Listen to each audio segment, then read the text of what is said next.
tomb without disturbing it is with a fiber optic video camera, searching beneath the upper tomb. The hope is to find a lead shroud containing Catherine's preserved remains. This could provide a vital DNA connection with the bones in Westminster Abbey. We've got some lovely clear images here. We've got the base now here of this upper frieze. Right. So it's perfectly smooth inner surface to that. I'm with you. And then moving on down, we can see that the northern top is sloping outwards. And this is the point at which we're getting down almost to under the floor level. Almost down to under the floor levels. But then we're looking on much below that, and then down into a jumble. And it looks to me as if we've got at least one coffin very close to the north wall. Yes. With the top inclined, perhaps buried and maybe filled with straw. Right. That's extending across to the south in a real jumble of planks. We can't see the bottom of it at the moment. No, we can't. But there is no clear visual evidence to confirm if one of these is Catherine's coffin. Yeah, there's clearly more research needed. Nonetheless, nothing I've seen today would alter the possibility that we are looking at the princess's tomb here.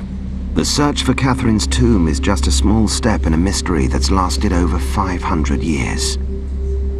A DNA comparison with her supposed brothers in Westminster Abbey could confirm once and for all whether this urn really does contain the princes in the tower. But will this ever clear the name of Richard III? This is a murder mystery, and there are many, many blind alleys up which one can travel in trying to sort it out and find a solution. But I have to say that these blind alleys lead nowhere, and that we come back to the essential facts, that all the evidence that we have, circumstantial and real evidence, points to Richard being the murderer of the princes in the tower. Richard only held the throne for 2 years. In 1485, he met a violent death himself on Bosworth Field at the hands of Henry Tudor. He has left no grave.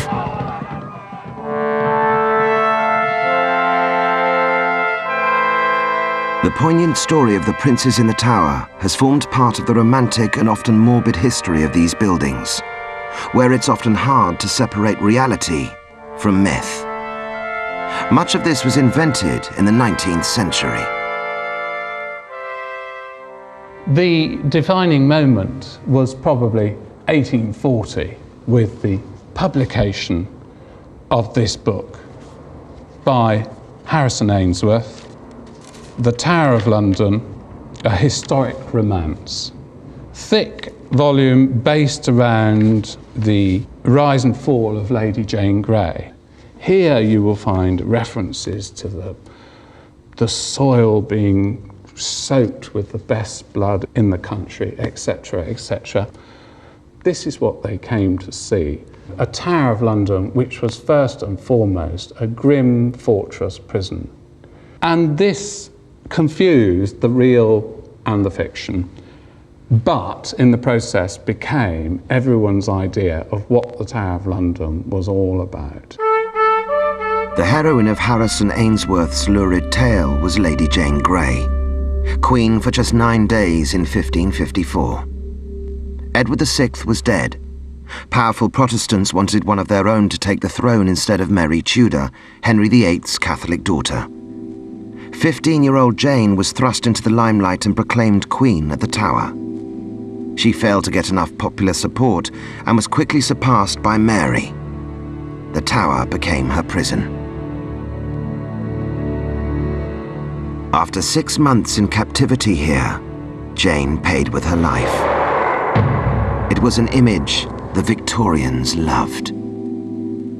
This famous painting of her execution was created by the Frenchman Paul de la Roche. But just how accurate a scene did the artist create for his Victorian audience? We have an anonymous description by someone who saw the real bloody events unfold. What this account makes clear, first of all, is that Lady Jane Grey is executed outside. She isn't executed in a cellar or in a sort of dripping room full of ancient architecture, as is shown in that painting. But it does happen outside, and the account says that the scaffold on which she was executed was made upon the green over against the White Tower. So this means it's somewhere in the area in front of me here. There's the White Tower. This is what remains of the Tower Green in front of me now.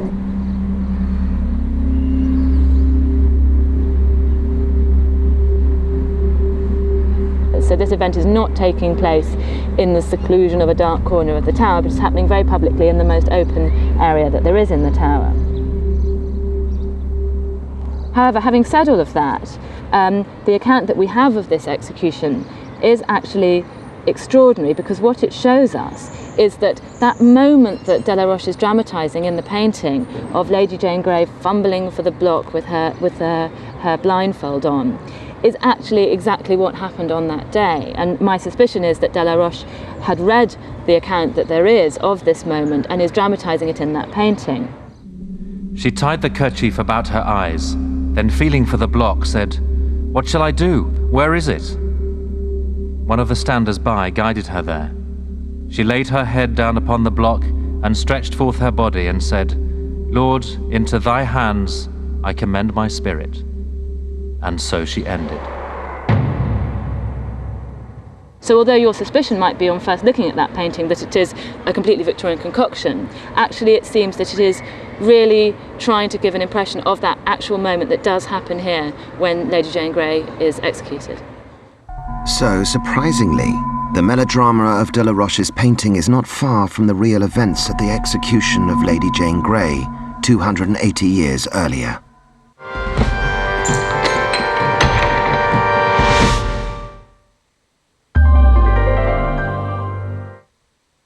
What's it like to go to war with only 9 hours of flight training? We didn't fear death. We accepted that it could happen. You can't go up there and fight for your life if you're terrified. 60 years on from the Battle of Britain, 4 young pilots are going back to the front line for one last mission. To find out what it takes to be a hero. Spitfire Ace.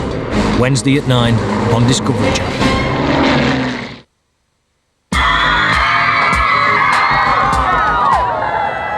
With £30 off all designer glasses and sunglasses, shouldn't you have gone to Specsavers?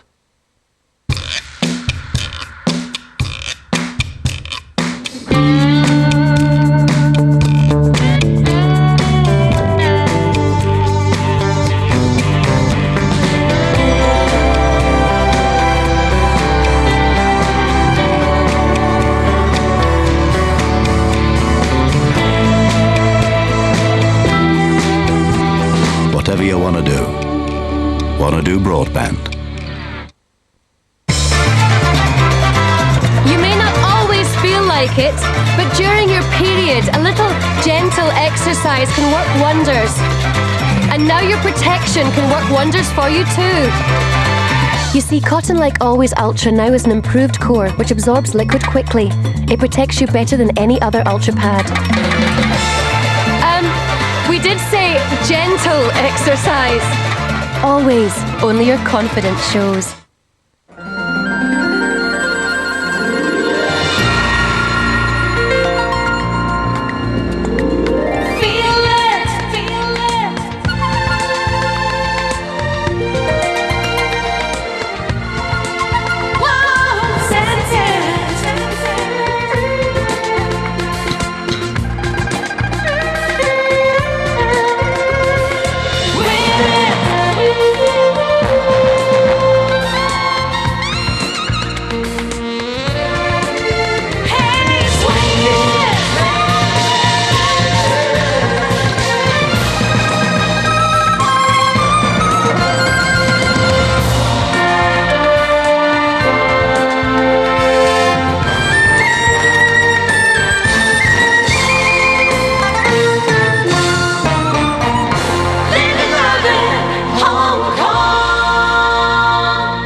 Up to a stone with Closer Like Me and enjoy shopping for a new wardrobe.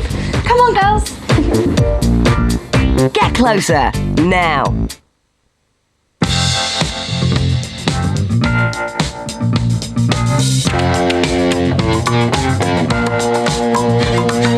I believe in miracles. Where you from? You sexy thing, sexy So thank you. I believe in miracles.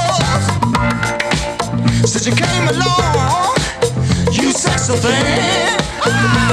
Yes, I believe in miracles. Want to be faster? Get full-speed broadband for just $17.99 a month with free modem and connection. Visit wannado.co.uk for details.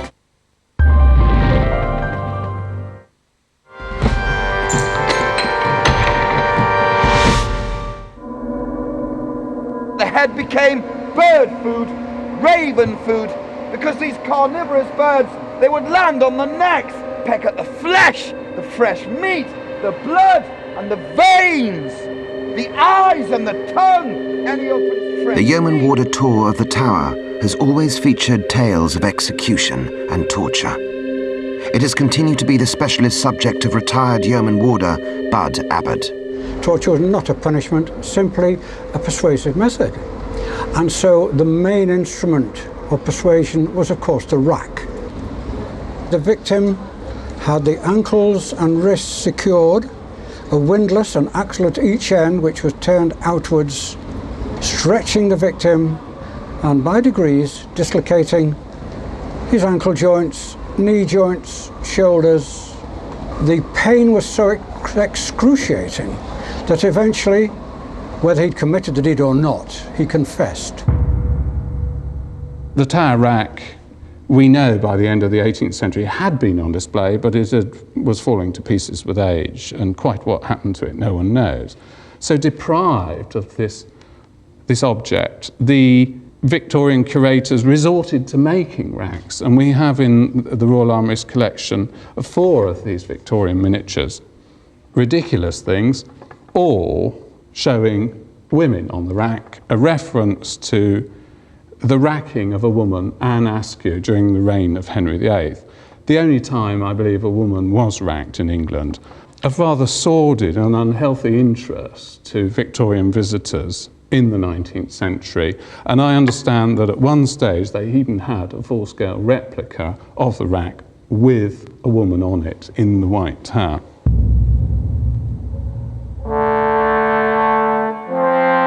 But real torture was always illegal without the monarch's consent, given only in extreme circumstances. 6th of November 1605 was one of the most extreme. Guy Fawkes had been caught red-handed trying to blow up the Houses of Parliament with King James inside. But this picture shows the whole gunpowder plot gang. At first, the authorities had no idea who Guy Fawkes' co-conspirators were. They were desperate to discover who else was involved. Inside the Tower, they set about getting Fawkes to tell them. King James wrote a letter. For such a desperate fellow, the gentler tortures are to be used first unto him, and so by degrees proceeding to the worst. There is no record of precisely how Fawkes was tortured, but in keeping with other interrogations of the time, it probably began with the manacles and proceeded in stages to the rack. The evidence of his suffering remains in Guy Fawkes' own handwriting. A copy is kept in the Queen's House, the home of the Governor, Major General Geoffrey Field. Not surprisingly, he admitted his part in the plot. He couldn't really do otherwise. He'd been literally caught red-handed. Yeah. And there's his signature on the indictment. Oh, yeah. This is it was certainly Guy Fawkes' signature, but I understand it was signed on a document, on the indictment probably, before he was tortured. Horrible conspirator. Yeah. But then after he'd been tortured, we've got, and it's very difficult to see, but you can just about make out Guido. Oh, yes, that's the Jew here, there, isn't it? Yeah. Of someone who's clearly in a pretty bad state. Eventually he cracked and revealed the names of the rest of the gang.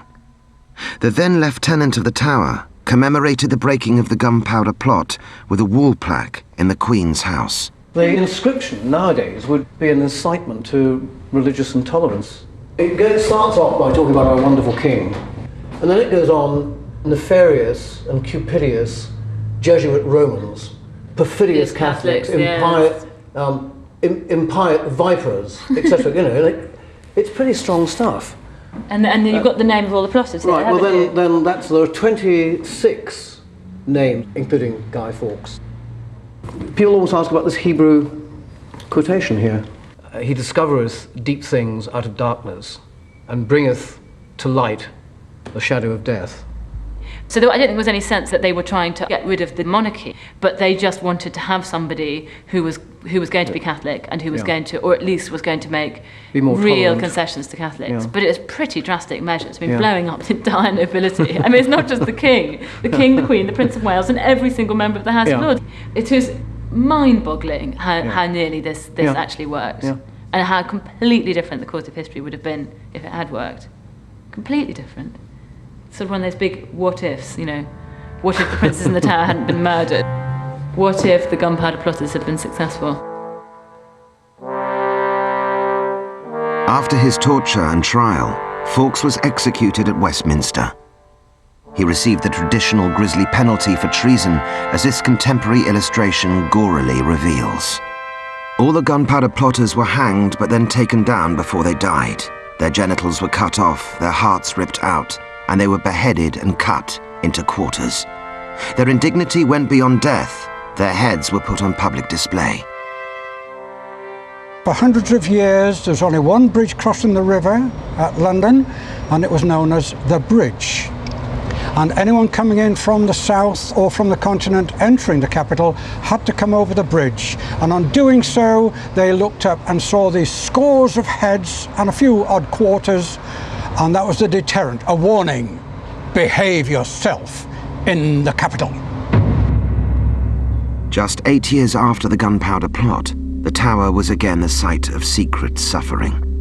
A gruesome death that was the result of sexual intrigue in the royal court. In the 17th century, the art of poisoning was well developed. The perfect way to kill a rival for the king's affections. King James I had an eye for handsome young men. One of his favourites was Robert Carr, an ambitious and devious man. Carr's lover in turn was Sir Thomas Overbury, but things went horribly wrong when he gave up Overbury and married a court beauty. Overbury tried to ruin Robert Carr's reputation, but he was silenced by being locked up in the tower. Once he was shut away, his enemies set about slowly poisoning him. At the hands of his killers, Overbury was to suffer a slow and agonizing death over 6 months.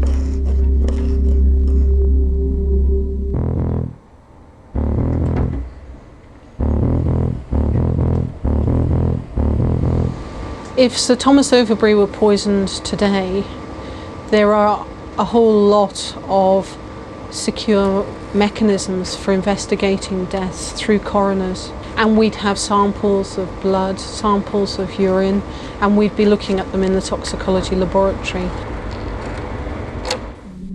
But we do know just what Overbury's 17th century enemies used to kill him. The details are included in their confessions. An innocuous-looking powder was sprinkled instead of salt onto Sir Thomas's food. It was white arsenic. Almost certainly Sir Thomas Overbury had gastrointestinal effects from his arsenic poisoning. Persistent vomiting and diarrhea, and he would have been, after several months, in a fairly desperate stage of wanting anything that might help those symptoms. So this amount of arsenic is enough to kill one person.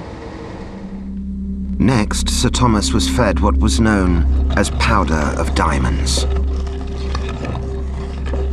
His gut is already pretty raw, and on top of that he's been given this ground glass type of substance that will just cause bleeding from mouth through to stomach. Very unpleasant. After that, the poisoners used cantharides, a ground-up insect. In small amounts, it was considered an aphrodisiac, but in large doses, it could be lethal. Onion sauce was on Sir Thomas's menu. Instead of pepper, it contained cantharides. It would make his mouth numb and irritated and unpleasant, and could irritate the rest of his gastrointestinal system.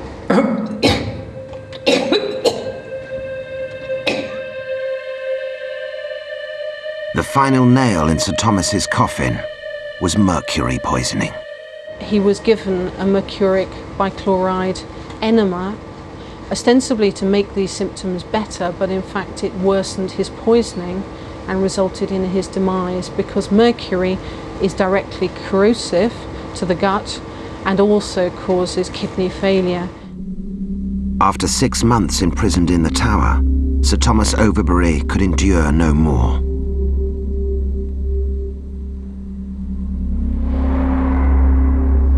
By the time of his death, Sir Thomas must have been a particularly gruesome, ghastly sight, and almost certainly they would have wished to have disposed of the body at an early stage.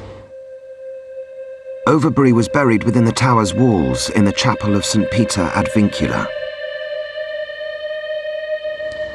I think if I'd issued the death certificate on Sir Thomas Overbury, I'd have put down death by poisoning, secondary to both arsenic and mercuric bichloride. King James himself began to question what happened to Overbury. The lieutenant of the Tower and the cook were tried, found guilty and executed. But Robert Carr was pardoned by the king and served just 5 years at the Tower. Some believe James I wouldn't sign his death warrant for fear that secrets would be revealed that might lead to the king's downfall.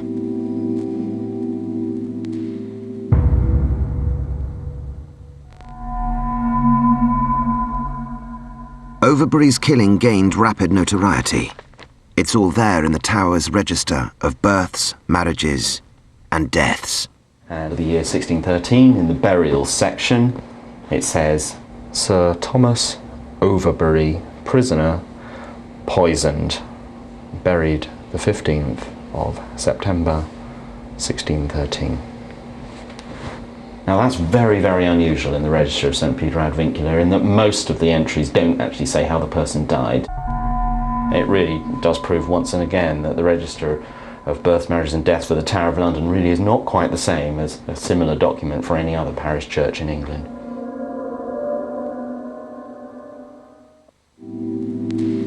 How about a story of blood and gore? Yeah. Blood and gore it is then, you morbid lot. Despite its gory reputation, only 7 people were beheaded within the Tower of London. But when the authorities really wanted to drive the message home to the public, the execution would take place outside the walls on Tower Hill. In 1685, this was the fate of the Duke of Monmouth. The Duke of Monmouth. He was taken from here up to Tower Hill for his execution, which, ladies and gentlemen, boys and girls, proved to be the bloodiest execution ever to have been witnessed on Tower Hill. Just 9 days earlier, Catholic King James II had destroyed the armies of the Protestant Dukes of Monmouth and Argyll in the Battle of Sedgemoor. Now, Monmouth was paying the very public price for trying to overthrow the king. It took 5 blows of the axe and a butcher's knife to finally sever his head. A public execution like this was designed to make it clear to everyone just who was boss and what the penalty for challenging the king's rule was. To drive the point home, King James II also produced a commemorative medal. You can see the heads of the Duke of Monmouth and the Earl of Argyll on the plinths, and underneath their headless corpses have the serpent of sedition writhing around. Over here on the right, you can see their heads on poles over some sort of fortification. And on the other side are thunderbolts descending on the defeated armies. Justice is holding in her left hand the scales which hold James's crown and a pile of weapons captured from the defeated. And if you didn't pick up on all this imagery, down below, the Latin legend translates as ill-advised ambition falls. Beyond the tower's walls, over 150 people are known to have been executed here on Tower Hill's very public scaffold. Whereas Monmouth apologized on this spot for his rebellion, 2 Scottish lords went defiantly to their deaths and used the scaffold to rewrite history. The Jacobite rebels, the Earl of Kilmarnock and Lord Balmerino, were captured after the defeat at Culloden. Tradition has it that Kilmarnock was imprisoned in the Byward Tower. Today it is the home of yeoman warder Alan Kingshott. Well, it's actually a fantastic place to live, it really is. I mean, there's my house there, the Byward Tower. And to think that, you know, years ago, hundreds of years ago, it was used as a prison. I mean, it's fantastic, really.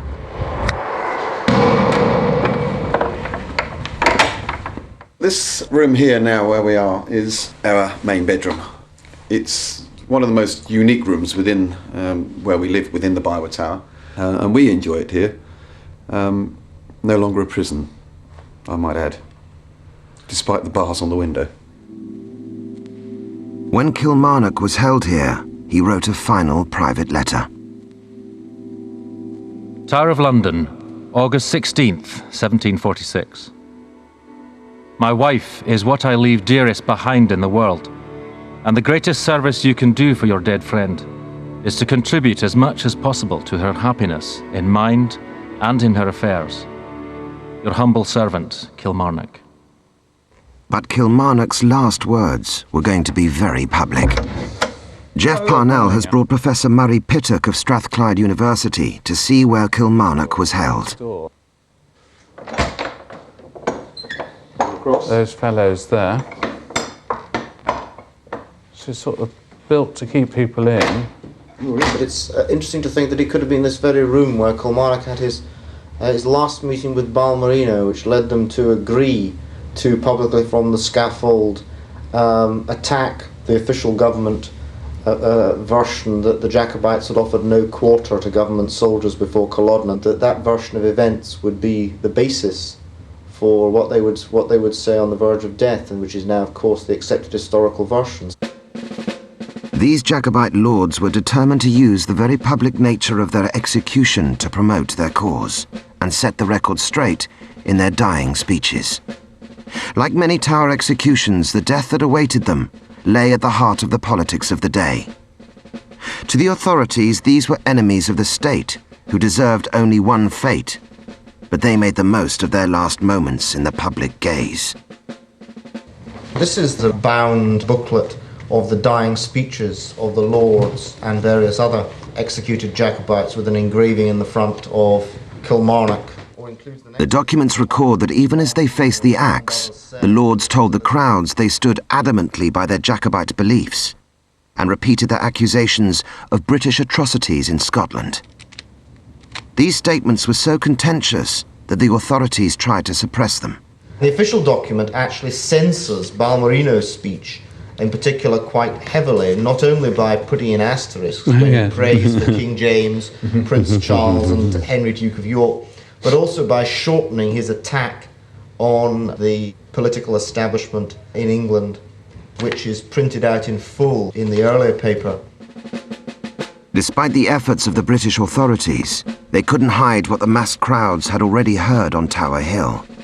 Kilmarnock and Balmerino may have been executed, but their dying speeches were to change future generations' view of history forever.